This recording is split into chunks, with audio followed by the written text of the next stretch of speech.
All right, so you're looking to really get into Manicaland. This is the deep dive for you. We're diving into 5 weekend getaways in Manicaland. It's from Byolife, and it's like they knew exactly what we needed this week, right? It's true. It's like a little uh, curated adventure menu just for us. And instead of just listing places, they really try to get at what makes each one unique, like little hidden gems, not just the usual tourist spots. Totally.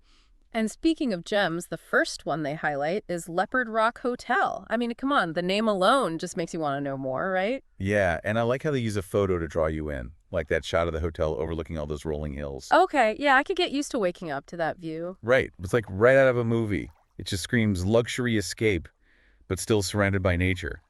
They even mention checking availability at the hotel, which makes me think this is a pretty popular spot. Oh, for sure. It's that perfect blend of, luxury and nature.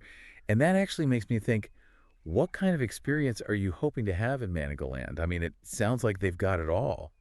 That's the thing about Manicaland. They've got the luxury thing going on, but then they've also got bustling cities. They've got these quiet nature reserves. So, yeah, like, what are we feeling for this trip? Right, because each of these getaways gives you a totally different look into what Manicaland is all about. So, moving on from luxurious hotels, what's next on our little Manicaland adventure list? Well, they highlight the Eastern Highlands, especially the Tony Resende Botanical Garden.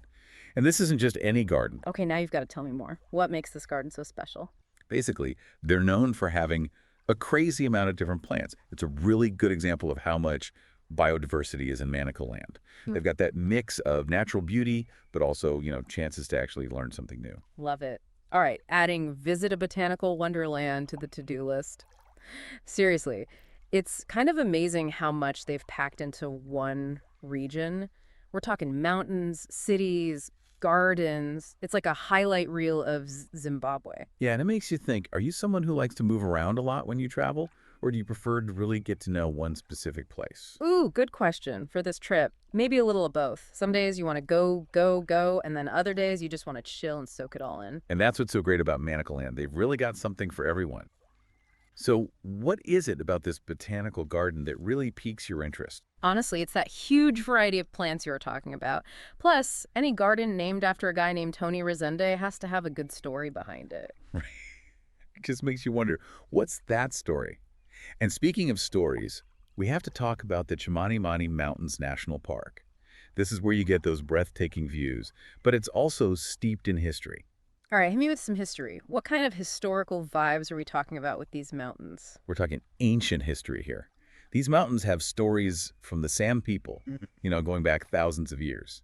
They even left rock paintings that give us a glimpse into their world. Rock paintings. Seriously, that just blows my mind. It's like you're connecting with people from, like, another time. And yeah, you're not going to find that in the middle of a city, are you?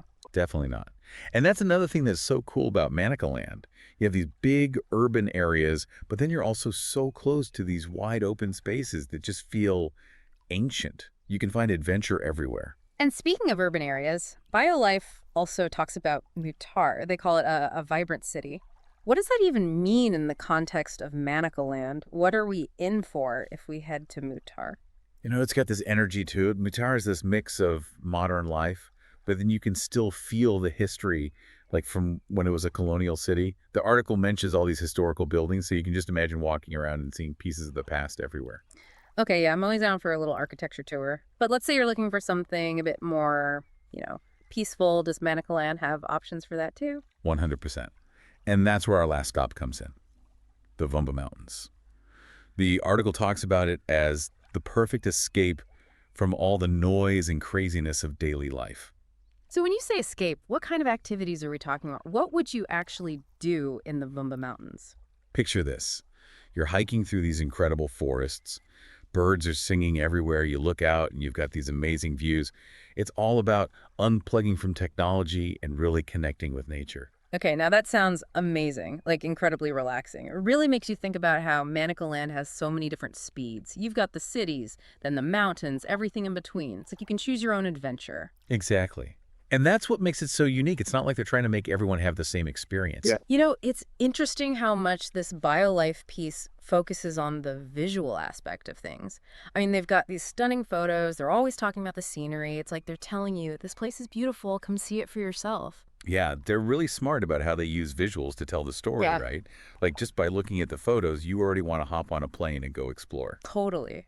It's like they're saying, we've given you a taste, but now it's your turn to discover the rest. So as our little deep dive into these Manicaland getaways starts to wind down, I'm curious, what's your big takeaway? Like, if you had to sum it up, what would you tell our listener? If I had to sum it up, Manicaland isn't just one thing. It's like a whole bunch of different experiences all mixed together. Right. You want that busy city life. Mm. They've got it. Yeah. You want peace and quiet in nature. Mm. They've got that too. Yeah. And you've got all that history, like we were talking about with the mountains. It's like they're saying, whatever you're looking for, we've got it. Exactly. It's not about forcing you into one type of trip. Mm. You get to decide what you want your Manicaland experience to be. And that's pretty cool when you think about it. It's not just checking things off a list, right? It's more like Manicaland kind of reveals itself to you in a way that fits, you know? Exactly. Gets under your skin. Yeah. So to our listener out there who want to know more about Manicaland, I think it's safe to say this Byolife article delivered. Big time. And the best part is, it's just the start. Every single one of those getaways, whether it's that fancy Leopard Rock Hotel or those mountains with all that history, they're just begging to be explored. I know, right? Yep. It's like we got the map, but now we have to actually go on the treasure hunt. That's what it's all about. So, listener, if you're planning a Manicaland trip, here's my advice. Don't be afraid to get a little lost, you know? Embrace the unexpected. That's how you find the best stuff. That's how you really get to know a place. Exactly.